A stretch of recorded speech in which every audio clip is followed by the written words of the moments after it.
ఎన్నడూ మీరు ఊహించిన కార్యములు ప్రతి ఒక్కరు చూచుదురు గాక. వాక్యంలోకి వెళ్దాం. ఆదివారం ప్రభు ఏర్పరిచిన వాక్యం కీర్తనల గ్రంథం 65వ కీర్తన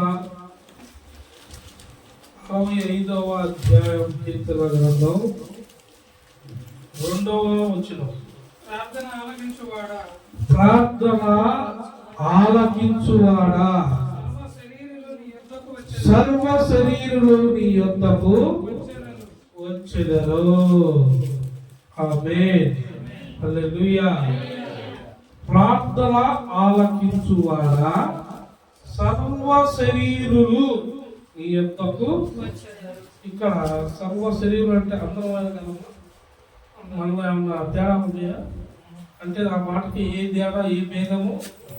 నువ్వు హెచ్చు, నువ్వు తగ్గు, నువ్వు అది, నువ్వు ఇది ఏమీ లేవు. సర్వ శరీరులు అంటే భూమి మీద ఉన్నవారు అందరూ కూడా నీ యొద్దకు వచ్చేదారు. హల్లెలూయా. దేవుడి దగ్గరికి రాకే అడిగిపోతాం. దేవుడికి కుల మత భేదం ఏమి కూడా నిర్మించిందే దేవుడు. ఆ నిర్మాణాన్ని మనమే మన సొంత బుద్ధులతో, కల్ముషాలతో, విభేదాలతో వర్గాలు, మండలాలు, జిల్లాలు ఏర్పరచబడి ఆ ప్రాంతం వాళ్ళకి ఈ ప్రాంతం వాళ్ళకి అలా తేడాలు వచ్చేసి అంత ముందు ఉన్నాయా? అసలు మీ చిన్నప్పుడు అమెరికా అనేది మీకు తెలుసా? ఇంగ్లాండ్ అనేది మీకు తెలుసా? మిమ్మల్ని ఇంగ్లాండ్ మీకు కాదు, వాళ్ళు పెద్దవాళ్ళు ఇదే మనకు తెలుసు. చిన్నప్పుడు అమెరికా అనేది తెలియదు. ఎప్పుడో ఒకరు ఏమన్నా అదే ఆడవ మనం పట్టించుకో, అది ఆడవ అంట. చుప్పుల్లోనో ప్లేట్లో గాల్లోనో పోతారంట అనుకునేవాడు. తెలుసా? తెలియదు. దేవుడు ఏం చేశాడు తెలుసా?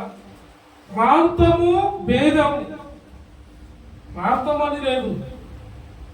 ఆ ప్రాంతం ఈ ప్రాంతం అనే భేదము లేదు. ఆ దేశము ఈ దేశము, ఆ ఖండము ఈ ఖండం అని లేదు. ఖండాలు, దేశాలు, ప్రాంతాలు మీలో నుండే విభజింపబడ్డాయి అని చెప్పాడు ఆది కాండం. నేను అందరినీ కలిపి సృష్టించాను. మరి తేడా ఏమొచ్చిందంటే మీలోనే. తల్లిదండ్రులు ఏం చేస్తారు? బాగా ప్రేమిస్తారు పిల్లల్ని. వాడు పిచ్చోడైనా మంచోడైనా, వాడికి బ్రెయిన్ సరిగ్గా లేకపోయినా, అసలు ఏమి తెలియకపోయినా, పిల్లవాడికి 30 సంవత్సరాలు వచ్చినా 40 సంవత్సరాలు వచ్చినా వాడికి సరిగ్గా స్థితిగతి లేదనుకో, తల్లి పెద్దోడైన చోట్ల మారిందా? పెద్దోడు కాదు, ముసలోడైనా తల్లికి పిల్లలు పిల్లలే. వాడికి సమస్తం చూసి, ఎందుకంటే నా కొడుకు నాకు ముద్దు, అందరి గంటలో తెక్కలోడు, నా గంటలో తెక్కలోడు కాదు. వాడికి తెలియదు, కానీ ఆకలి తెలియదు. ప్రయాణికి పెట్టింది, అయినా పోయినా వాడికి నేర్పింది, పెట్టింది అవసరమైంది. వాడికి 1, 2 అన్ని తల్లి చూసి, తండ్రి బయటికి వెళ్ళినా తల్లి ఎక్కడ కూడా తల్లి చిన్న చూపు చూడలే. ఎందుకు ఎందుకు కనింది, మోసింది, పేగు తెంచుకున్న బిడ్డ, పేగు తెంచుకున్న బిడ్డ అని వాడు అట్టున్నాడని వాళ్ళు విభేదాలని అనో లేదు, వాడు ఇంకోసారి పెరగాల అని వదిలేసిందా? వదిలేదు ఏ తల్లి కూడా. ఎవరు ఎన్ని మాట్లాడినారు, ఎవరు ఎన్నన్నా కించపరచలే. అనుకుంటే నీకంటే అది నాకంటే కాదు, నాకు పిల్లలు ఉన్నారు, సంతానం ఉంది, నీ కంటికి వాడు ఇచ్చాడు, నా కంటికి మంచోడు. మీ పిల్లలు బాగాలేదనో, మందు వస్తున్నారనో, కొట్లాడుతున్నారనో నువ్వు బాధపడుతున్నావు. నా కొడుకు అసలు ఏ బాధ లేదు, వాడు ఎవడు జోలిపోడు. అమ్మగా నేను పెడితేనే తింటాడు, నేను వేసినే తీసుకుంటాడు. అమ్మగా అసలు వాడికి నేను 1, 2 చేసే పని కూడా నేనే. అంత బుద్ధిమంతుడు అని చెప్తుంది, పొగుడుకునింది. కానీ వాడు తిక్కలోడని మాత్రం చెప్పదు, ఒప్పుకోదు కూడా. ఎందుకు అంత ప్రేమ? కనింది, మోసింది 9 మాసాలు అంటారు. మరి 9 మాసాలు కన్నా వాళ్ళు మోసిన తల్లికి అంతుంటే సర్వ శరీరాలలో భూమి మీదకి పుట్టించిన దేవుడికి ఎంత ప్రేమ ఉంటుంది. ఆయన ఎంత ప్రేమ ఉంటుంది తెలుసా. ఇక్కడ ఏమన్నది, ప్రార్థన ఆలకించువాడా సర్వ శరీరులు నీ యొద్దకు వచ్చేదారు. ప్రార్థన ఆలకించాడు. సర్వ శరీరంలో వస్తున్నారు. కరెక్టే, మంచోళ్ళు ఆరోగ్యవంతులు వస్తారు, అనారోగ్యవంతులు వస్తారు, సమస్యలతో ఉన్నవాళ్ళు, బాధలతో ఉన్నవాళ్ళు అందరూ కలిసే వస్తారు. కానీ అందరూ కలిసి వస్తారు, అందరి ప్రార్థనలు ఆలకిస్తాడు. ఎవరైతే దేవుడి యందు నమ్మిక ఉంచి ఖచ్చితంగా ప్రార్థన చేస్తున్నారో వారి మరణం ఖచ్చితంగా ఆలకిస్తారు. హల్లెలూయా. ఖచ్చితంగా. మంచం మీద ఉండు, డాక్టర్ లేదు ఇక అయిపోయింది అని చెప్పలే, నువ్వు లేదన్నా చెప్పలే. నువ్వు మందిరంలోకి వెళ్ళి ప్రార్థన చేస్తే దేవుడు ఆలకించటం ఖాయం. డాక్టర్ చేతులు ఎత్తితే ఇంటి వాళ్ళు కతిమ్మ వాటికి సిద్ధపడతారు, కానీ దేవుడు నీ ప్రార్థన ఆలకిస్తే కంపల్సరిగా నీకు నూతనమైన ఆరోగ్యాన్ని ఇస్తాడు. హల్లెలూయా. చూడండి, యెషయా గ్రంథం 38వ అధ్యాయం, యెషయా గ్రంథం 38వ అధ్యాయం 5వ వచనం. నీవు తిరిగి హిజ్కియా యొద్దకు పోయి అతనితో ఇట్లనుము, నీ పితరుడైన దావీదునకు దేవుడైన యెహోవా ఎవరికట నీకే, నీ పితరుడైన దావీదు దేవుడైన యెహోవా నీకే సెలవిస్తున్నాడు. నీకేమని సెలవిస్తున్నాడో తెలుసా? నువ్వు ఏ బాధల్లో ఉన్నావో, సమస్యల్లో ఉన్నావో, అనారోగ్యంతో ఉన్నావో, అప్పులుగా ఉన్నావో, పిల్లలకి ఎదుగుదల లేదని బాధపడుతున్నావో, దేంట్లో ఉండు, నువ్వు ప్రార్థన చేశావు కాబట్టి, నమ్మకంగా ఉన్నావు కాబట్టి, భయభక్తి కలిగి ఉన్నావు కాబట్టి, దేవుడికి నువ్వు ప్రార్థన చేశావు కాబట్టి దేవుడు నీ ప్రార్థనను ఆలకించాడు. హల్లెలూయా. ఏమంటున్నాడు? యెహోవా నీకు సెలవిచ్చుచున్నా దేమనగా నీవు కన్నీళ్లు విడుచుట చూచితిని, నీ ప్రార్థన నేను చెప్పట్లు. హల్లెలూయా. ఖచ్చితంగా దేవుడు నీ ప్రార్థన ఆలకించాడు, నీ మొర ఆలకించాడు. నీవు చీకట్లో కూర్చున్నావే, ఇంట్లో ఒక్కడమే కూర్చున్నావే, మందిరంలో ఎవ్వరు ఉన్నా లేకపోయినా నీవు వెళ్ళి కన్నీరు విడిచావే, దేవుడు చూచాడు, నీ ప్రార్థనను అంగీకరించాడు, జవాబిక వచ్చిందని నీవు నమ్ము. నువ్వు నమ్ము. ఇసుకే నమ్మాడు, కాదు ఇసుకేతో ఆ మాట అనగానే నమ్మాడు. నమ్మకాలే ఏమన్నాడు తెలుసు? దాని తర్వాత వచ్చిన ఏముంది? ఇంకా 15 సంవత్సరములు ఆయుష్ నీకు ఇచ్చేదను. హల్లెలూయా. అయిపోయింది అన్నారు. ఇసుకే పని అయిపోయిందని దేవుడే చెప్పాడు. ముందు యెషయాను పంపించాడు, ప్రవక్త యెషయాను అడిగి ఇసుకే దగ్గర పంపించి, ఇదిగో నీ ఇల్లు చక్క పెట్టుకో, అయిపోయింది, నేను తీసేసుకుంటా అని చెప్పాడు. చెప్పగానే యెషయా వాకిలి గుమ్మం దాటి 4 అడుగులు బయటకు వేసేసరికల్లా హిజ్కియా గోడ వైపు మొహం తిప్పి కన్నీరు విడుచుచూ ప్రార్థన చేశాడంట. ఆ కన్నీటి ప్రార్థనకి దేవుడే మళ్ళా లొంగిపోయి, ఇదిగో ఈ కన్నీటి ప్రార్థన నేను ఆలకించి ఉన్నాను, ఇక నువ్వు చావవు, 15 సంవత్సరములు నీ జీవిత ఆయుష్ను నేను పొడిగిస్తున్నాను అని చెప్పాడు. హల్లెలూయా. చూడండి ఎంత గొప్ప మాట. చావును కూడా తిరిగి చావును తప్పించగల దేవుడు, సర్వశక్తి గల దేవుడు ఆయన. అందుకే సర్వ శరీరులు ఆయన యొద్దకు వచ్చేదరు అన్నాడు. దేవుని మందిరానికి రావడం వల్ల నీకు మేలు కలిగింది. దేవుని మందిరం రావడం వల్ల నీ హృదయం తేజరిల్లి లెమ్ము తేజరిల్లుము అని అదే గ్రంథం 60వ అధ్యాయంలో చదివించాను. గుర్తుందా? లెమ్ము తేజరిల్లుము. ఏడ కూర్చుంటే తేజరిల్లుతావు, ఏడ కూర్చుంటే లెమ్మంటావు. హిజ్కియా ఏడ కూర్చొని ప్రార్థన చేస్తే మళ్ళీ రిటర్న్ వచ్చింది. హిజ్కియా తన పక్కన పక్షాన, యేసు పక్షాన, ప్రభు పక్షాన తండ్రి ఏం చేస్తుంది, ప్రవక్తలు ఏం చేస్తుంది, అది అతను యాజకత్వం చేశాడు, అతను ధర్మాన్ని చేశాడు, మానుకోలా.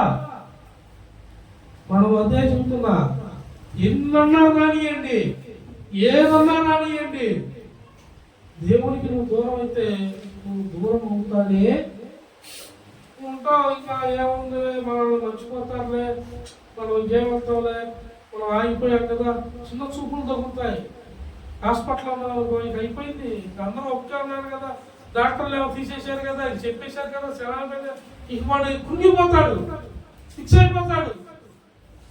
అప్పులో వచ్చేసారు కదా, వచ్చేసారు కదా, ఇక అందరూ అంటున్నారు కదా, నాకు జాబ్ రాదన్నారు, యాడికి పోయినా కానీ రిజెక్ట్ అవుతుంది. అవునా? రిజెక్ట్ వస్తుందా? పెట్టిన పెట్టుబడి అంతా పోయిందా? దేశాల్లో కానీ దేశంలో ఉండి బాధపడుతున్నావా? ఎన్నిసార్లు రిజెక్ట్ అయ్యావు? ఎన్నిసార్లు నువ్వు రిజెక్ట్ అయ్యావు? రిజెక్ట్ అయినంత నువ్వు ఊహించుకున్నావు. రిజెక్ట్ అవటం వల్ల నీకు మంచిది. దేవుడు అంటున్నాడు, నీవు వెళ్ళిన ప్రాంతంలో నువ్వు అనుకున్నది దేవుడు రిజెక్ట్ చేశాడు. ఎందుకంటే నువ్వు అది వస్తే బాగుపడతావు అనుకుంటున్నావు. దేవుడు అంటున్నాడు, నీవు ఆ కొంచెంలో చూడాలనుకుంటున్నావు నాయనా, నేనైతే దాని కాదు. ఇదిగో నేను ఈ నూతన సంవత్సరంలో క్రొత్త విత్త సంవత్సరం నీకు ప్రకటిస్తున్నాను. నీకు నూతనమైన కార్యం జరుగుతుంది చూడు. నూతనంగా నీవు క్రొత్త ఉద్యోగం, నువ్వు అనుకున్న దానికన్నా ఇంకా ఎక్కువ ఉద్యోగం నా దేవుడు నీకు ఇస్తున్నాడు. నువ్వు అనుకుంటున్నావు ఇది అయిపోయింది, దీంతోనే ఏందా అనుకోకో. నువ్వు అనుకున్నది, నువ్వు బాధపడుతుంది దేవుడు చూశాడు. దేవుడు మరాలకి ఇచ్చాడు. దేవుడి కాడ నువ్వు ఉండు. దేవుడు నీ పక్షమున నూతనమైన ద్వారము తెరవును గాక. ఆమేన్.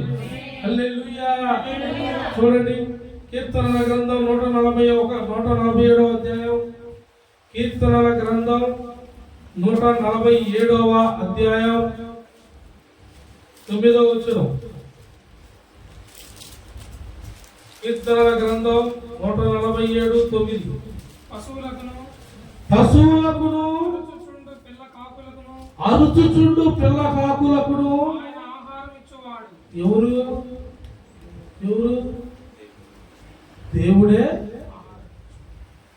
ఎవరెవరికి ఇస్తున్నాడు? పశువులకును అరుచుచుండు పిల్ల కాకులకును. ఇప్పుడు నిన్నారా పక్షులు చిన్నపిల్లలు సౌండ్ విన్నారా? గుళ్ళ మీద చిన్నపిల్లలు పెట్టినప్పుడు ఆహారం కోసం తిన్నారా? వాళ్ళ అమ్మ ఆహారానికి ఎంత దూరం ఉన్నాయి. ఇది అరవగాళ్ళే ఇత్తు చెక్కలు ఎట్టొచ్చుతో కానీ తెలియదు కానీ 2 రెక్కలు కాపుకుండా వచ్చి ఆ తెరిచి నోరు తెరిచి అమ్ముతున్నా ఆ నోటిలోకి ఆహారాన్ని తెచ్చి ఏడంలో వచ్చి తప్పుగా తేడా ఉన్నాయి. చూడండి, దానికి ఏమి పడింది? మన పిల్లల స్వరం, తన ఆకలి బాధ. దేవుడు అంటున్నాడు, పశువులకి నేను ఇస్తున్నా, పిల్ల కాకులకి నేను ఇస్తున్నా. మరి నేను నిన్ను చూడనా? నీకు ఇయ్యనా? నీ పక్షముగా నేను లేనా? నేను నిశ్చయముగా నేను నీ పక్షమున ఉన్నాను. అయితే మరి ఎందుకు దేవా లేట్ అవుతుందని అడుగుతారేమో. ఎందుకు లేట్ అవుతుందో, సర్వ శరీరం నీ ఎంతకు వచ్చారు అని ఉంది. ఎందుకు లేట్ అవుతుందంటో, అంటే ఎవరి హృదయము వారు తెలుసుకోవాలి. మనం ఏ తప్పు చేస్తున్నాం, ఏది కోల్పోతున్నాం, దేవుడి ఆజ్ఞను ఏది మీరుతున్నాం, దేవుడికి విరోధంగా ఏ పాపం చేస్తున్నాం, దేవుడి సన్నిధికి మనం దగ్గరలో ఉన్నావా, దూరంగా ఉన్నావా, దేవుడి క్రమంలో ఉన్నావా, అతి క్రమంలో ఉన్నావా, కృప పొందుకుంటున్నావా, కృపకి మనము దూరం అవుతున్నామా? తెలుసుకోవాలి. ఆయన పశువులు తెలుసుకున్నాయి అంట. పిల్ల కాకులు అన్నాడు. పిల్ల కాకులు కూడా దేవుని తెలుసుకున్నప్పుడు నువ్వు పిల్ల కాకి కన్నా ఘోరంగా ఉన్నావా? మనిషివేనా? పశువు పిల్లకాకి కన్నా ఏమన్నా ఘోరమైన వాడివా? కాదు కదా. మనల్ని మనిషిగా చేశాడు కదా. మరి చెవుడుకు ఎందుకు మనకి వినపడట్లా? మన హృదయం ఎందుకు దేవుని యొక్క కనెక్ట్ అవ్వట్లా? మన మనసు ఎందుకు దేవుడి కన్నా వేరే ముందు పెట్టుకొని ఉంటున్నాయి? నీ కంటిని సృష్టించింది దేవుడే, నీ ముక్కును సృష్టించింది దేవుడే, నీ నోటిని సృష్టించింది దేవుడే, టోటల్ గా నీ శరీరమును సృష్టించింది దేవుడే. నువ్వు దేవుడి దగ్గరికి వెళ్ళినప్పుడు నీ శరీరాన్ని నువ్వు అదుపులో పెట్టుకోలేవు, నీ ఆకలిని నువ్వు ఆపుకోలేవు, నీ ఇద్దరిని నువ్వు ఆపుకోలేవు. ఎందుకంటే నువ్వు దేవుడి దగ్గర లేవు. నువ్వు దేవుణ్ణి ముందు పెట్టుకోట్లా, దేవుణ్ణి ఎనకేసావు. కత్తిగా ఎన్ని లక్ష్య పెట్టుకుంటున్నావు కాబట్టి నీ మీదకి శ్రమ, నీకు కరువులాగా, నీకు నిద్ర, నీకు ఆహారం, నీకు వస్త్రం, నీకు లోకం, ఎన్నిటి మీద నీకు ఆశ. ఇక కొంతమంది పడుకుంటే లెగవరంటారు తెలుసా? పడుకుంటే లెగవరంటారు. ఏందయ్యా అంటే ఎన్ని సౌండ్ అన్నా చేయి లెగవరంటారు. ఎందుకంటే మా అబ్బాయి అయితే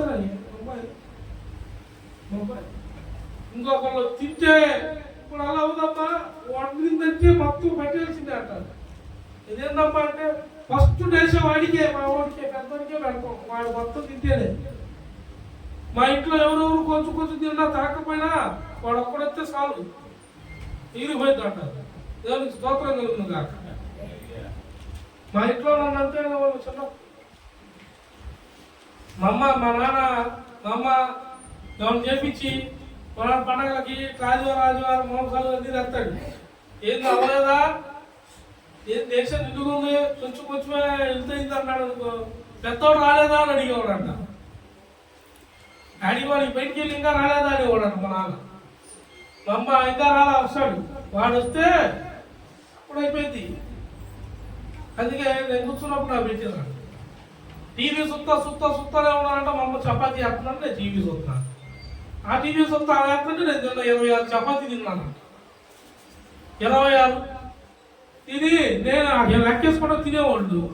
టీవీ చూస్తున్నాం అప్పుడు ఏదో వయసులో వచ్చిన ప్రయోగం తింటారా. మా అమ్మ అంట సాలేదారా వేయినా ఉందంట.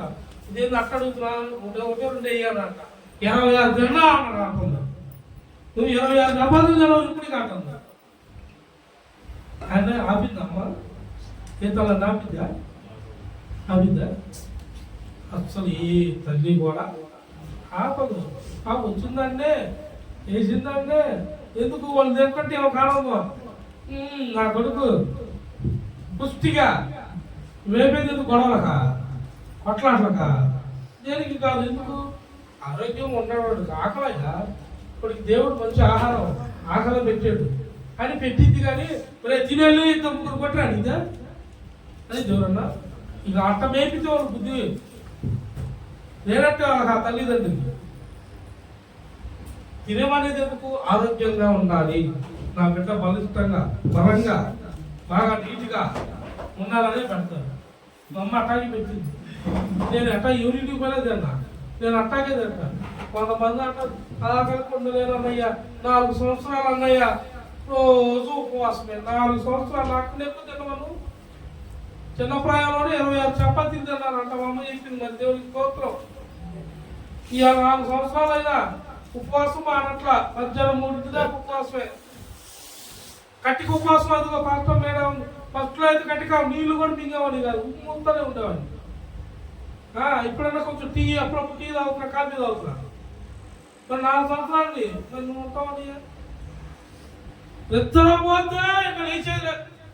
నేను నిద్రపోకుండా మోకాళ్ళు వేసి ప్రార్థన చేసే కృపను ఇచ్చాడు. నీకు ఆ కృప దొరికితే ఆయన మాట వినపడింది. నీకు ఆ కృప దొరికితే ఆ మాట వినపడింది. నువ్వు ఆ కృప దొరకడం కాదు, ముందు ఆయన కోసం నువ్వు కనిపెట్టుకొని ఉంటున్నావా? నీ ప్రార్థన దూపం వేస్తున్నావా? నీ దూపం వెళ్తే నీకు రిటర్న్ మాట చక్కగా నువ్వు ధూపం వేయటం నేర్చుకోవాలి. నిన్న మొదటి శుక్రవారం విన్నాను కదా వాక్యం మీ అందరూ ఉపవాస ప్రార్థన ఏమన్నాడు? ధూపము నిత్యం ధూపం వేయాలంట. ధూపం అయితే బలిపీఠం దగ్గర అంట వేరొక దేవత అంటే గాబ్రియల్ దూత ఉంటుందండి. వినండి అందరూ, మీకు కనపడదు ఆవిడ ఇప్పుడు దేవదూత ఉన్నాడు, మీరు చూస్తున్నది వింటున్నది, ఎవరు హృదయం ఎలా ఉంది, దేవుడి కొరకు ఎవరు ఆసక్తి కొన్నారు, అయిపోయాక ఎవరు ప్రార్థన చేస్తున్నారో ఎటు చూస్తాడు.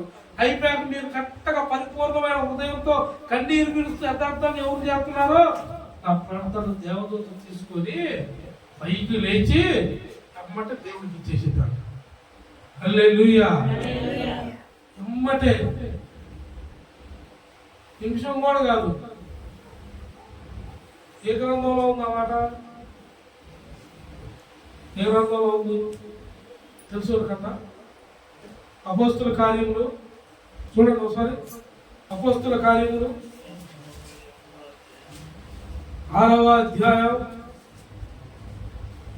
అపోస్తుల కార్యములు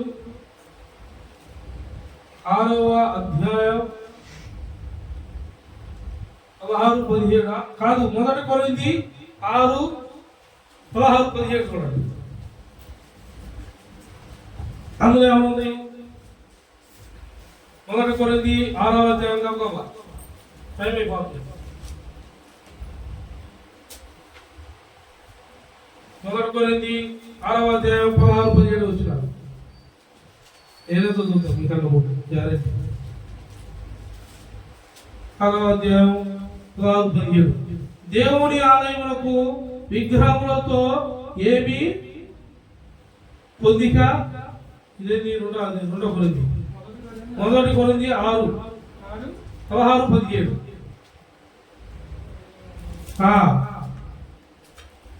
వేశ్యతో కలుసుకుని వాడు దానితో ఏకదేహమై ఉన్నాడని మీరు ఎరుగరా? వారిద్దరూ ఏక శరీరమై ఉందురు అని మోషే దేంతో ఏకమై ఉన్నావంట? నువ్వు వేశ్యతో ఏకం అంటే నీ బుద్ధి అట్టుంది, నీ క్రమం అట్టుంది, నీ పరిశుభ్రత అట్టుంది. దాంతో కలుసుకున్నవాడు వాళ్ళిద్దరు ఏకం అంటే సాతాను. నువ్వు ఎంతమంది తెలుసు ఈ మాట? మన ఇంట్లో మనం మారాం, ఇంట్లో వాళ్ళందరూ మారారా? బుద్ధి తెచ్చుకుంటే వాళ్ళు దేంతో ఏక శరీరం అయ్యారు? బుద్ధిమాన్ అలా చెప్పండి. వాక్యం చూపించండి, వాళ్ళకి బుద్ధి తెచ్చుకోండి. చంద్రమోహన్లారా ఇది చూడండి, మీరు దేంతో ఏక శరీరం అయి ఉన్నారు. శరీరం వేశ్యతో పోల్చాడు, ఎంత ఘోరంగా పోల్చాడు చూడండి. దాని తర్వాత ఏముంది? అటువలే ప్రభువుతో కలుసుకుని వాడు ఆయనతో ఏకాత్మై ఉన్నాడు. దేవునితో ఉన్నామంటే ఇప్పుడు మనం ప్రభుతో కలుసుకున్నాం కాబట్టి ప్రభువుతోనే ఏకాత్మై ఉన్నామంట. హల్లెలూయా. అదే బుద్ధిమానుడు, యథార్థత లేనోడు, పరిశుద్ధత లేనోడు, ఆజ్ఞలు మీరినోడు, సన్నిధానం దూరమైనోడు, అప్పుడు వాడు ఎన్ని వంకలు చెబుతారు? నిద్ర వంక, పని వంక, ఒళ్ళు వంక, నొయ్యి ఇష్టం వచ్చిన వంకలని రాసుకుంటాడు ఇంతంతా. ఇప్పుడు వాడు ఏ శరీరంతో ఏకమయ్యాడు? సో సరే, మరి ఇది ఒకటే. ప్రకటన గ్రంథం 8వ అధ్యాయం. ప్రకటన గ్రంథం 8వ అధ్యాయం 3-4 వచనాలు. మరియు సువర్ణ ధూపార్తి చేత పట్టుకొని ఉన్న వేరొక దేవదూత వచ్చి ఏడ నిలబడిందంట. ఇప్పుడు ఏడ ఎవరున్నారు? బలిపీఠం ఎదుట ఎవరున్నారు? మీకు కనపడదో నేను చెప్పట్లా, చూడండి లేఖనాలు చదవండి. అందుకే బైబుల్ మీరు బైబుల్ చదవరు. ఆదివారం అంటే ఏందో అందరూ వెళ్తున్నారు, మేము కూడా వెళ్ళాలా, వెళ్తేనే మనకి లేకపోతే పరలోకం లేదంట అన్నట్టు వెళ్ళబాకండి. బైబుల్ చదివితేనే మీకు తెలిసింది. మీరు ఏడకెళ్తున్నారు, ఆడ ఎవరు ఉంటారు చదువు. బలిపీఠం ఎదుట నిలవగా సింహాసనం ఎదుట ఉన్న సువర్ణ బలిపీఠము పైన పరిశుద్ధులందరి ప్రార్థనలతో హల్లెలూయా. సువర్ణ బలిపీఠము పైన ఉన్న అంటే పైన దేవదూతల పరిశుద్ధులతో కలిపి కింద ఉన్న మన ప్రార్థన కలుపుటకై అంటే అక్కడ పుట్టిన ఆడ ఉంటుంది కింద పుట్టినట్లు ఇచ్చుటకై అంటే మన ప్రార్థన పరిశుద్ధుల ప్రార్థనతో కలిపి ఇచ్చుటకై చదువు. అతనికి బహు ధూప ద్రవ్యములు ఇయ్యబడేను. ఎవరికి ఇవ్వండి? దేవదూతకి. ఇప్పుడు దేవదూత ఏడా ఉంది? ఇమ్మీడియట్లీ ఈ ప్రార్థనలో మీరు ఎవరెవరైతే ఆశకున్నారో యథార్థంగా ఉన్నారో నేను చూస్తున్నానండి, సన్నిధికి అందరూ మనకు కావాలి, ఇంత పెద్దది కావాలి, చూపుతట్టుగా చూపక జనాలు ఎంతమంది జనాలు ఉంచుకొని నువ్వు ప్రతి ప్రార్థన దేవదూత తీసుకుంటుందా లేదా? మనకి ఏం కావాలి? ప్రతి ప్రార్థన, వచ్చిన ప్రతి విశ్వాసి ప్రార్థన, ప్రతి పంచాలకుడు ప్రార్థన నువ్వు దేవదూతకు సమర్పణగా ఇస్తున్నావా? నీ ప్రార్థన దేవదూత తీసుకుంటుందా? ఏక శరీరంలో వచ్చుదురు అన్నాడా? నీ ప్రార్థన దేవదూత తీసుకుంటుందా? 10,000 మంది ఉంటే ఏముందండి, ఒక్కడ ప్రార్థన తీసుకుంటే 10,000 మంది తీసుకోవాలా? సంఘం 10 మందిలో 10 మంది ఉన్నారు, 10 మంది ఉన్నా చాలా. మీ 10 మంది ప్రార్థన ఏకాత్మ కలిసి ఉన్నాయా? దేవదూతతో నువ్వు ఏకాత్మై ఉన్నావా? పరిశుద్ధులతో నువ్వు ఏకాత్మై ఉన్నావా? దేవుని శరీరంతో నువ్వు ఏకాత్మై ఉన్నావా? లేకపోతే వ్యభిచారం గల సాధారణ గాడితో నువ్వు ఏకాత్మై ఉన్నావా? అంత ఉంటే నీ ప్రార్థన దూపం వెళ్ళనే దేవదూత తీసుకోకపోతే దేవుడి దగ్గరికి ఏడలిద్ది, నీకు ఏడొచ్చింది కార్యం. మరి ఎలా అవుతుంది అంటే నీ కొరకు ఏర్పరచుకున్నాడే దేవుడు తన సేవకుడి ద్వారా నీ తరపున కార్యములు అవుతున్నాయి. హల్లెలూయా.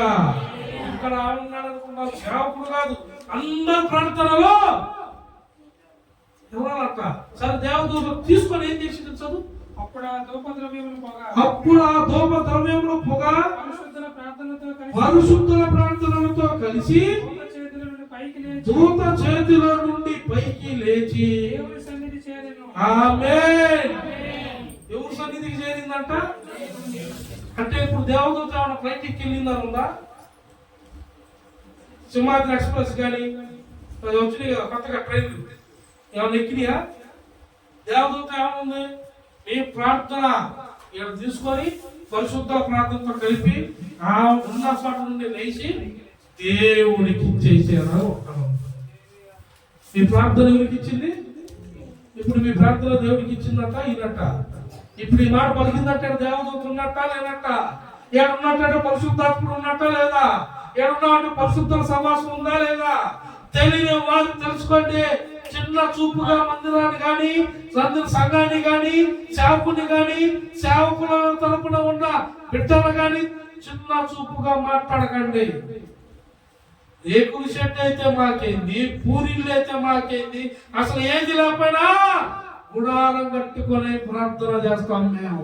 మా దగ్గర దేవదూతులు ఉన్నారు, పరిశుద్ధాత్ముడు ఉన్నాడు.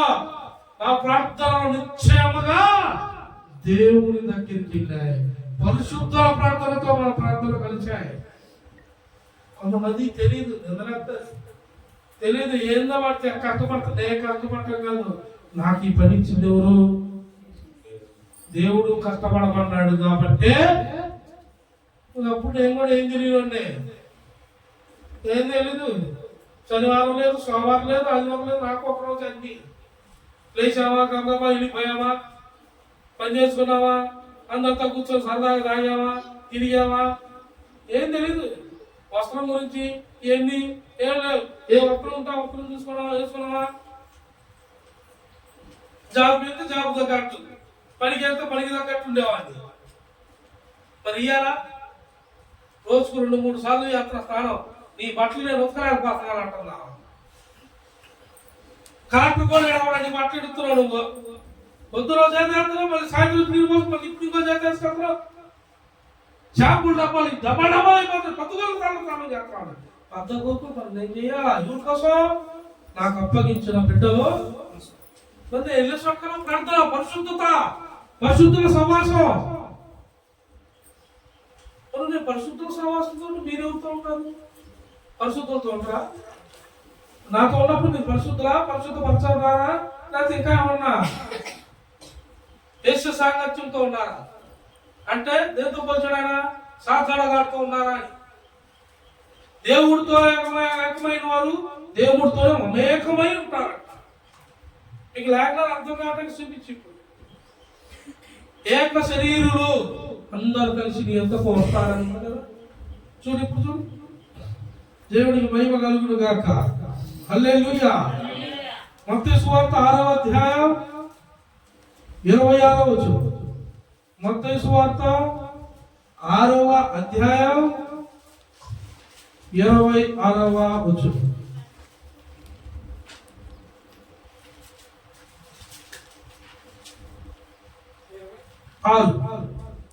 ఆకాశ పక్షులను అవి విత్తవు కోయవు, అవి విత్తవు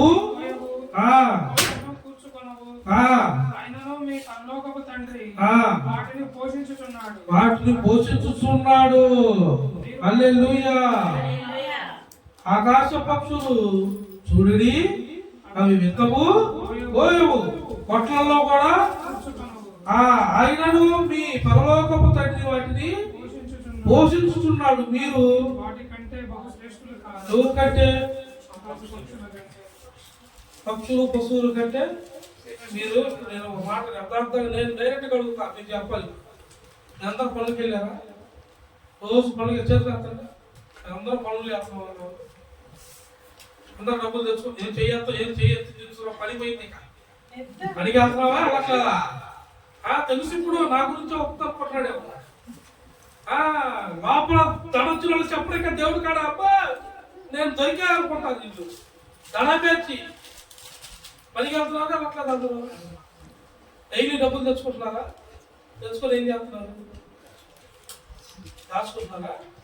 దాచుకుని బాగా దాచుకుంటా తిరగండి. ఎప్పుడు ఏ టాటర్కి ఇయ్యాలో ఎప్పుడు వాళ్ళు లాక్కుంటాడు. ఏ వడ్డీలోడు వస్తాడో వాళ్ళు లాక్కుంటాడు. ఏ అప్పులోడు వస్తాడో వాళ్ళు లాక్కుంటాడు. పోతా బండి వెనకటైనా ముందుటైనా టాప్ అని వాడు 500 లాగుతాడు. సరిపోయింది. వల్లేస్తాం. అయినా సరే బుద్ధి రాదు. అయినా సరే దేవుడు మనకు చెప్పాడే, వాడు పోషిస్తున్నాడు. వాటికన్నా మీరు శ్రేష్ఠుడు, నేను మిమ్మల్ని పోషిస్తా అన్నాడు. నిత్యాన్ని ఏ పని చేసినా ఎంత దాచుకుంటా దేవుడికి వెళ్ళాల్సింది దేవుడికి వెళ్ళాలి. దేవుడి దగ్గరికి వెళ్ళాల్సిన దేవుడి కాడికి వెళ్ళాలి. మన తోపం ఆకూడదు. మన ప్రాంతం పరిశుద్ధులతో కలిసింది. పరిశుద్ధులు మన కోసం ఎదురు చూస్తున్నారు. కానీ బుద్ధి జ్ఞానం నీకు ఉండాలి కదా. అవన్నీ దాచుకున్నావు, బాగానే ఉంది. సొక్క నిలబడిందా? దాచుకుని కొడుతున్న సొక్క నిలబడిందా? కోపం వచ్చి మీ ఆడ గట్టిగా 2 దెబ్బలు అట్లా ఇట్లా అయితే బట్టలు కూడా బాగా సొక్క దండ మీద నీ కూతురు ఇట్లా లాగింది ఒక కోపం వచ్చి అది దాన్ని పట్టుకొని చిరిగిపోయింది. నీ పని మరి కూర్చుకొని బీరాలో పెట్టి ఎలికలు కొట్టారు. హల్లెలూయా. ఈ యాదవ అర్థం చెప్పండి నాకు. నేను చెప్పి వాస్తవా అబద్ధమా? వాస్తవా? నిలబడతాయా? ఎంతమంది ఇళ్లలో ఏ కరువు లేకుండా చూపండి. మీరు చూస్తున్నారే కోటీశ్వరులు అన్నారు నీళ్ళలో.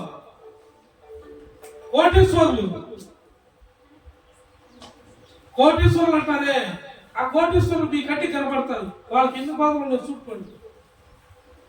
వాళ్ళకి ఎంతమంది అప్పులు ఉన్నారు చూడండి, తెలిసింది.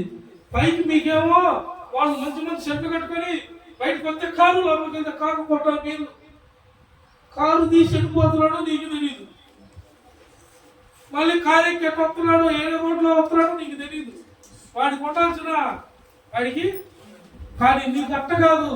నువ్వు డైరెక్ట్గా వెళ్తావు. డైరెక్ట్గా నిన్ను అలా ఉంచాడు. దాక్కునే బతికిలా నీకు దేవుడు డైరెక్ట్గా తీసుకెళ్లే బతుకు. నిజాయితీగా నిలబడే బ్రతికిచ్చాడు. కానీ మీ బుద్ధులు అంటున్నాయి. దేవుడికి దూరం అవుతాం. దోపతలం మేము నీ పట్ల, నీ పగ వెళ్ళట్లా, నీ సామ్రాన్ని వెళ్ళట్లా, పరిశుద్ధుల సహవాసం దూరం అవుతున్నావు. అన్నిటికి దూరం అయ్యి వాడు నువ్వు ఒకటే. ఇక వాడికి నువ్వు ఒకటే దగ్గరే. నువ్వు పరిశుద్ధులతో కాదు, ఎవరితో ఉంటున్నావు? ఎవరికి దగ్గర అవుతున్నావు? దేవదూతలే నిలబడి ఉందని నీకు తెలుసా? బలిపీఠం దగ్గర దేవదూతలు అడిగి ఉందని నీకు తెలుసా? నీకన్నా ముందే నువ్వు వస్తావని పరిశుద్ధాత్మ దేవుడు మందిరంలో నిలబడతాడు. పరిశుద్ధాత్ముడు నువ్వు రాలేదన్నా రాసుకుంటాడు, దుఃఖపడతాడు. నువ్వు బాప్తిసం తీసుకొని రక్షణ పొంది దేవుడి దగ్గరికి నువ్వు రావట్లేదని ఆయన బాధపడతాడు. నువ్వు లెక్క చెప్పాలి. నువ్వు ప్రతి దినం లెక్క ఉంటుంది అన్నిటి మీద. ప్రతి విషయంలోనూ దేవుడికి ఇవ్వవలసిన ఇవ్వాలి. అది రూపాయి అయినా పావలా అయినా. ఇక పావలే కదా అది తినబాకు. పావలే కదా అది తిన్నావు అనుకో, పావలాకి వడ్డీ వేస్తాడు. నేను ఎంతగా చెబుతున్నా, మీరు ఏడ రాసుకుంటారో ఏ ఫేస్బుక్ లో పెట్టుకుంటారో పెట్టుకోండి. ఇది నా ఆత్మీయ బిడ్డలు, క్రైస్తవుల బిడ్డలు చెబుతున్నావు. ప్రతి పావలా లెక్కే.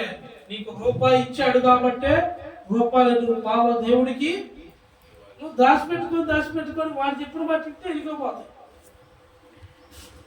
ఆ పావల దాచిపెట్టి మంచి సొక్కా కొడు చెప్పే కదా ఇందాక కొరకాల్సింది వచ్చి కొరికేసి.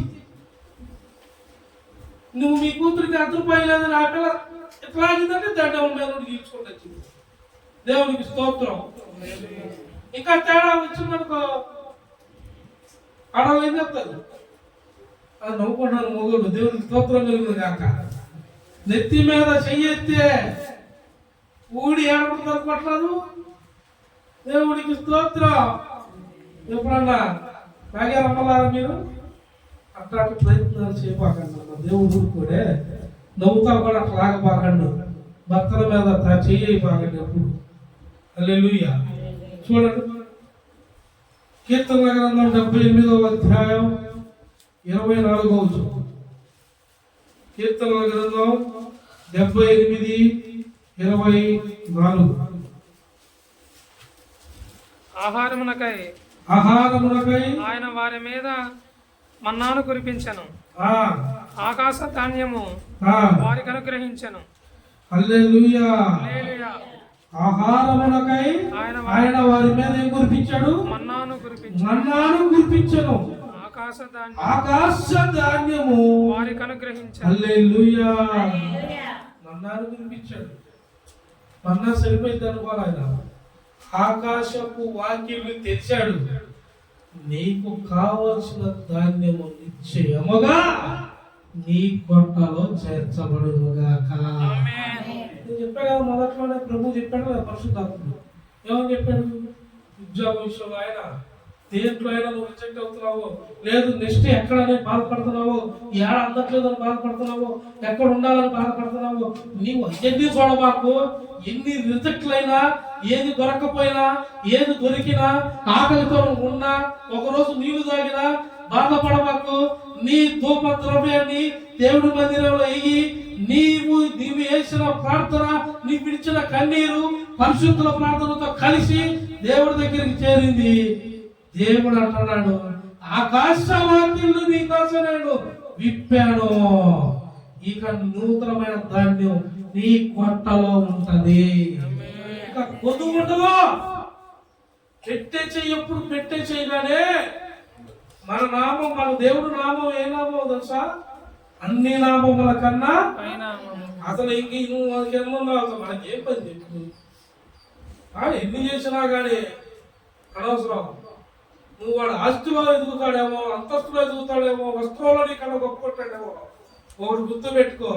అవతలోడు నీకన్నా దేంట్లో గొప్పకున్నా, నిన్ను సృష్టించిన వాడు అన్ని నామముల కన్నా పైనున్నవాడు. కాబట్టి మనం ఇప్పుడు కింద ఉన్నావా పైన ఉన్నావా? మనం రాజు పెట్టాం.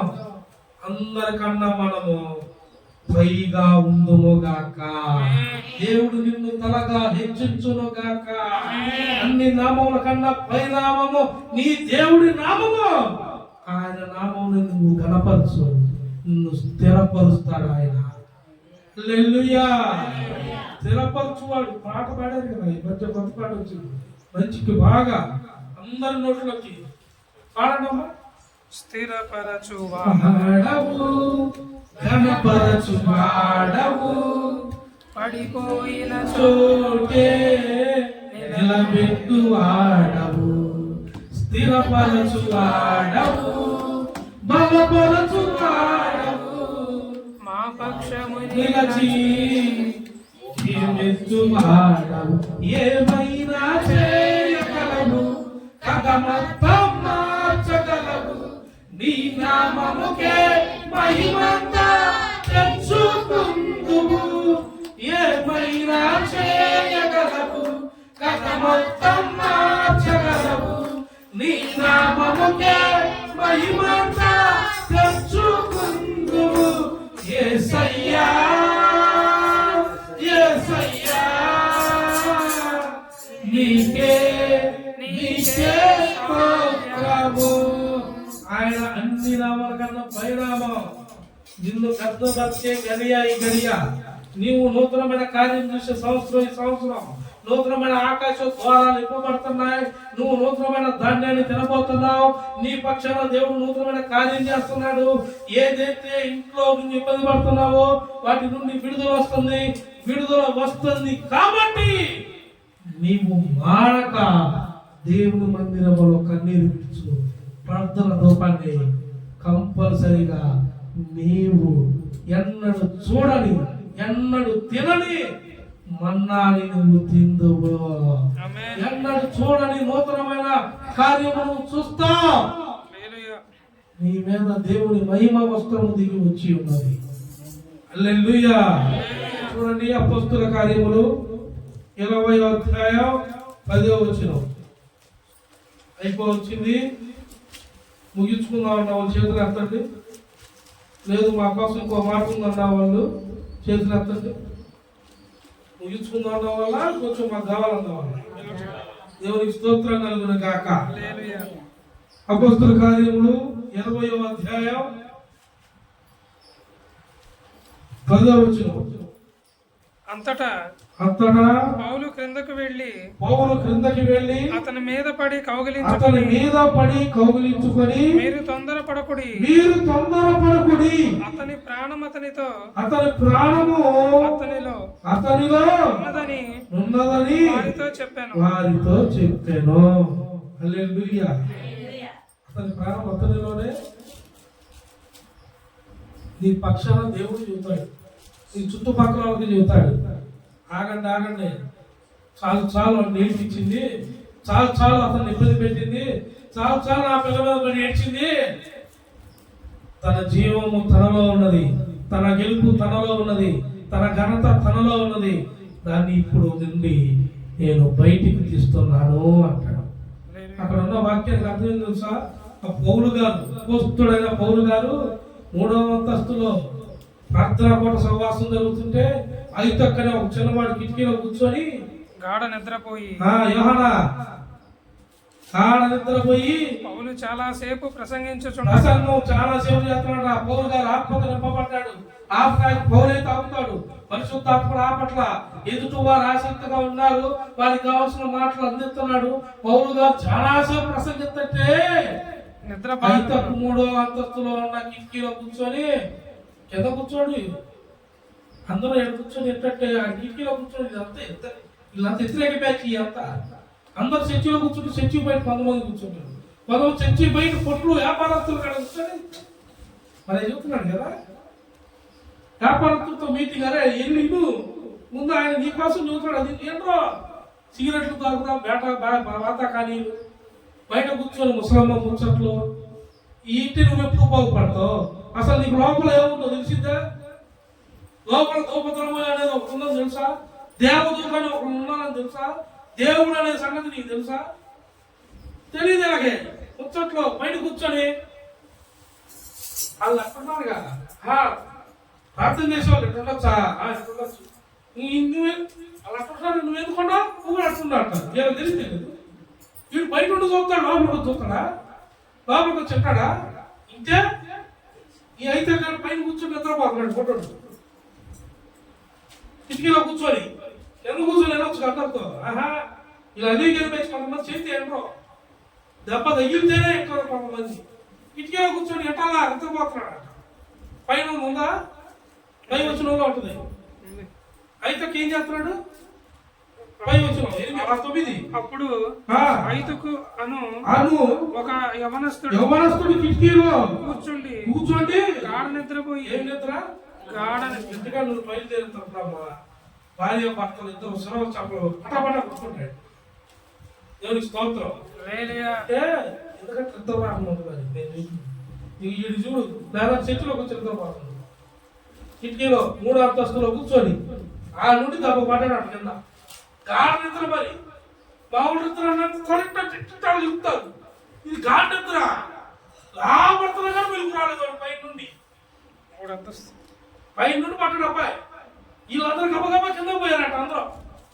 ఇదే బ్యాచ్ ఇది అడావుడు బ్యాచ్ కిందకు పోయేది. వాకి వినే వాళ్ళందరూ ఆడే ఉన్నారు. ఈ బ్యాచ్ కిందకు పోయింది. ఆడు 3 అంతస్తుని పడ్డాడు. ఏమన్నా అయిపోయాడు. కలరట్లేదు లేవట్లేదు. ఇక వాళ్ళ ఇంట్లో కన్నా పొగలు పెట్టి బాంబులకి పెట్టికి గులాములకి ఇదో బ్యాచ్. ఇది డబ్బులు ఏర్పాట్లు. కానీ ఈ బ్యాచ్ రెడీ అయింది. పౌలు గారి కిందకు వచ్చాడంట. కిందకు వచ్చి అతని మీద పడి ఎవరున్నారు పిల్లలు రండి బాబు పిల్లలు రండి బాబు ఒక 2 నిమిషాలు ఎట్లా నీకు నిద్ర బాగుంటుంది. తొందరరా టైం అయిపోయిందా అయిపోయి లేకపోతే నువ్వు రాసుకున్నా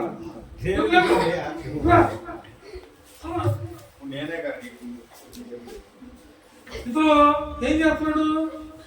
కుర్చీలో ఎక్కడ కూర్చున్నాడు? కుర్చీలో కిటికీలో 3 అంతస్తులు 3 అంతస్తుల్లో కూర్చున్నాడు. ఏం చేస్తున్నాడు కూర్చొని? గాఢ నిద్ర. ఏ నిద్ర? గాఢ నిద్ర అంట. కళ్ళు మూసుకో కళ్ళు మూసుకో నిద్రపోయాడు అవ్వడా. కళ్ళు మూసుకో నిద్రపోయినట్టు కళ్ళు మూసుకో. పడుకో అంతే పడుకుంటా. నువ్వేం పడవలో పడుకుంటావు. నేనేం పోయిట్లా కిందకి పడుకో పడుకో పడుకో కనపడాలా పడుకో కిందకి పడుకో. అది చూపాడు ఆయన చూపి పడుకో పడుకో పడుకో. నిన్ను 160 దేశాలు చూస్తారు ఇప్పుడు. పడుకున్నాడు. అందరూ వచ్చారంట. అందరూ వచ్చి అరావుడి చేస్తున్నారు. ఇక ఇతను అయిపోయింది ఇక కార్యక్రమానికి. ఈ లోపల పౌలు బోధిస్తూ అరావుడి చూసి వచ్చేసాడు. దేవుని స్తోత్రం వెళ్ళిపోయినట్టు 120 దేశాలు చూస్తారా పైవేసి ఇప్పుడు చర్చలు నువ్వేగా ఫోన్లో వచ్చావు యూట్యూబ్ లో అంటారు. మళ్ళీ దేవుడు పట్టుకున్నాడు. ఏమన్నా దేవుని స్తోత్రం కలుగుతుంది. పౌలు గారు వచ్చి అమ్మటే అందరూ అడవులు చెప్తుంటే ఐతొక్క దగ్గరికి వచ్చి అడవంట నా పట్టుకొని అందరు కంగారు పడకండి. అతని ప్రాణము అతనిలోనే ఉన్నది. మీరంతా అడవులు పెంచి ఇక బయటది అని పైకి వెళ్ళి స్వార్థను ప్రకటించి రొట్టె విరిచి అందరికి ప్రభుత్వంలా ఇచ్చి అందరికి ప్రార్థన చేసి కిందకు వచ్చి తను అట్లా ముట్టుకొని అలా పట్టుకున్నాడట. తను లెగిసి కూర్చున్నాడు. చెప్పట్లు హల్లెలూయా. అందరూ అనుకున్నది వేరు. దేవుడు నీ పక్షాన్ని అనుకున్నది. నేను అందుకే చెబుతున్నా, నువ్వు కింద పడిపోయావు అనుకో, 3 అంతస్తుల నుండి పడ్డావు బతుకుతాడా? నువ్వు ఏ అంతస్తు నుండైనా కింద పడ్డావు అనుకో, నీ చుట్టుపక్కల మాటలు అనుకో, నీకు ఉద్యోగం రావట్లేదు అనుకో, నీకు పని రావట్లేదు అనుకో, కుటుంబంలో బలహీనతలు అనుకో, పిల్లల ఎదుగుదల, నువ్వు ఏదైతే అనుకుంటున్నావో కింద పడిపోయి అనుకుంటున్నావో, చనిపోయే స్థితిలో ఉన్నా అనుకుంటున్నావు. పౌలుగా ఉన్నాడు ఇక్కడ. నీ యొద్దకి వచ్చాడు, నీ జీవము నీకు ఇచ్చాడు. హల్లెలూయా. నువ్వు నూతనమైన కార్యం చూస్తావు. నువ్వు కాదు, నీ పక్షాన అనేకులు చూసి వీరు దేవుని బిడ్డలని సాక్ష్యం ఇస్తారు. నువ్వేం చేయాలా? మానక ఏం చేయాలా? ప్రార్థనకి, దేవుని సన్నిధికి. నీ ధూపం ఆకూడదు. దేవదూతలు తీసుకుంటారండి నీ ధూపం. దేవదూతలు నీ ధూపం తీసుకొని ఎవరికి ఇస్తారంటే దేవదూత డైరెక్ట్ గా దేవునికే. చూడండి మరి ఇప్పుడు నీకు ఎవరెవరు ప్రార్థన విలువ తెలియని వాళ్ళు ఉన్నారు చెప్పండి. ప్రార్థన అంటే మంపు కాదు. మీరు ప్రార్థన చేస్తే ఎవరు తీసుకుంటారు? ఇక్కడ ప్రార్థన చేస్తే దేవదూత తీసుకొని ఏం చేస్తుంది? చూసి ఎక్కడ కూడా పట్ల అమ్మటే లిఖించి అలా దేవునికి ఇచ్చేసిందంట. హల్లెలూయా. దేవుడు కార్యమును నువ్వు రుచి చూచుదువు గాక. నూతనంగా నువ్వు బలపరచబడుదువు గాక. నువ్వు స్థిరపరచబడుదువు గాక. దేవుని మహాబలము నీ పక్షమున దేవుడు చూపించును గాక. హల్లెలూయా. దేవుడి వాక్యమును మన హృదయములో నాటింపజేయును గాక. ఆమేన్. ప్రార్థన